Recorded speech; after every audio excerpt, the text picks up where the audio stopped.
सुंदर है, इतना भगवान का मंगलमय स्वरूप है, ऐसी बलिहारी प्यारमयी झांकी,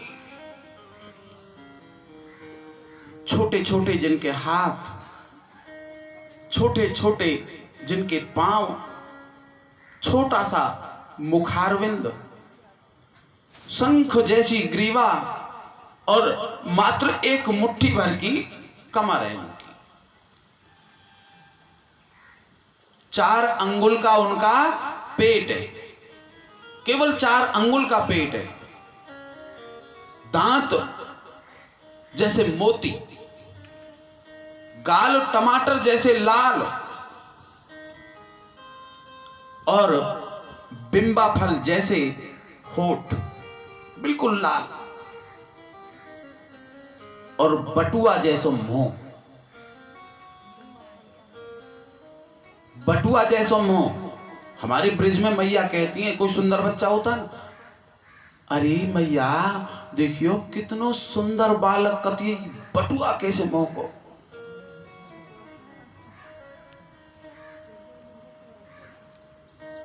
ऐसे सुंदर झांकी मेरे गोविंद की। देवताओं ने मिलकर के वामन भगवान का स्वागत किया। भगवान के दर्शन करके देवता आज बड़े प्रसन्न हो रहे हैं, गदगद हो रहे हैं। उनके चरणों में वंदन किया। माता अदिति ने उनको कोपीन पहनाई, माता अदिति ने उनको कोपीन पहनाई, और बृहस्पति जी ने आकर के उनको जनेऊ पहनाया। दिशाओं के स्वामी ने जगतपति को छत्र प्रदान किया। ब्रह्मा जी ने भगवान को कमंडल समर्पित किया, और भगवती उमा देवी ने भिक्षा पात्र दे दिया और उसमें भिक्षा भर दी। मेरे गोविंद प्रभु वामन के रूप में प्रकट हुए हैं। देवताओं ने उनका विधिवत पूजन किया और स्तुति की, और उनको कमंडल में जो भी कुछ भिक्षा में मिला। अब देखो, ब्राह्मण के बच्चे का यदि यज्ञोपवीत संस्कार होता है ना, तो गुरु भिक्षा मंगवाते हैं, गुरु भिक्षा मंगवाते हैं। देखो, पहले तो जैसे ही बच्चा 5 वर्ष का होता था तो उनका यज्ञोपवीत संस्कार किया जाता था। अब विवाह के समय करते हैं, जिस दिन बारात जाती है ना, उससे 1 दिन पहले।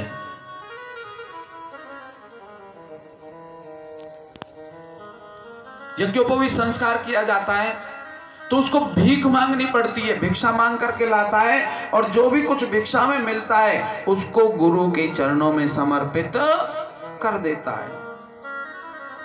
अब जो भिक्षा में मिला, जैसे ही उसे गुरु को समर्पित करने के लिए आए, तो ब्राह्मण के बालक का जब वो आए तो गुरुदेव ने कहा कि मुझे ये भिक्षा नहीं चाहिए, इतनी कम भिक्षा से मैं संतुष्ट होने वाला नहीं हूं। यदि मुझे भिक्षा ही ला करके देना चाहते हो तो जाओ बलि के दरवाजे और वहां से इन 3 लोकों को भिक्षा में लेकर के आओ, 3 लोकों को भिक्षा में लेकर के आओ। बलि भगवान ने कहा कि गुरुदेव, यदि आपकी ऐसी आज्ञा है तो हम जाते हैं। आज वामन भगवान कहां पर पहुंचे हैं? बलि के द्वार पर, बलि के द्वार पर पहुंचे हैं वामन भगवान। और बलि के द्वार पर जैसे ही खड़े हुए तो बलि ने देखा, अरे एक ब्राह्मण बालक इतना तेजस्वी, इतना पराक्रमी कि जिसको देख करके और अचानक ही झुकने को मन करे। देखिए, अगर किसी को देख करके जिससे हमारी कोई जान पहचान नहीं है,